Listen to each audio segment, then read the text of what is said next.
நல்ல வேலை ஞாபகப்படுத்துனீங்க. ஆப்பு மாப்பு மாப்ஸு.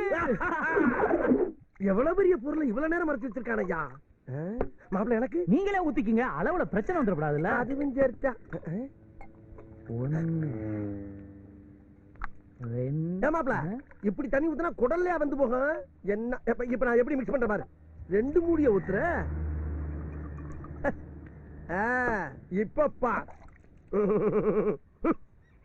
இப்படி ஊத்துனா குடலே இருக்காதே. இப்படித்தான் இங்கிலீஷ்காரங்க பூரா சாப்பிடுறாங்க. நம்ம வழினா தெரியாதனமா தண்ணிய கலக்குறாங்க. எடுத்து இடி மாப்பிள்ள.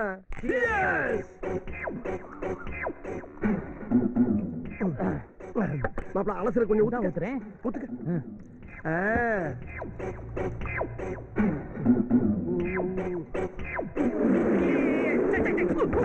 அட காட்டாங்கடா. என்னது பீச்சலு? பீச்சலா? யோ இது டீ கடையா இல்ல ஒயின் ஷாப்பா இது? தினமும் காலையில இங்க தொந்தரவு பெரும் தொந்தரவு இருக்கியா? முதல்ல இதுக்கு ஒரு முடிவு பண்ணிட்டு அப்புறமா கடை நடத்தியா? நேத்து இன்னைக்கா பண்ணிட்டு இருக்கீங்க? தானே இதைத்தானே பண்ணிட்டு இருக்காங்க. வாங்க போலாம். இனிமேல் இந்த கடை டீ குடிக்க வரக்கூடாது. அப்படின்னா 100 கிலோமீட்டருக்கு அங்கிட்டு தாண்டி போகணும். என்னமோ ஊரை விட்டு போற மாதிரி கொச்சிட்டு போறாங்க. டிச்சு காஞ்சவன இங்க தாண்டி வரணும். மூதேவி. ஊத்து மாப்பிள்ள. ஆமா எல்லாரும் கிளம்பிட்டாங்க. ஒருத்த மட்டும் உட்கார்ந்திருக்கான். ஆட விடு மாப்பிள்ள. அவன் ஊருக்கு பூசா இருப்பான். நீ ஊத்து. இல்ல மாமா, இப்படி வெளியூர்காரன் ஒருத்தன் நமக்கு சாமா உட்கார்ந்திருந்தா நாளை பின்ன ஊர்ல எவனா மதிப்பானா? இல்ல இந்த டீ கடைக்காரன் தான் நம்மளை பார்த்து பயப்படுவானா? கரெக்ட் மாப்பிள்ள, கரெக்ட். அப்ப நீயே டீல் பண்ணி கிளீன் பண்ணு. ஏய் எந்த ஊரு? எந்த ஊரா இருந்தா வணக்கண்ணா.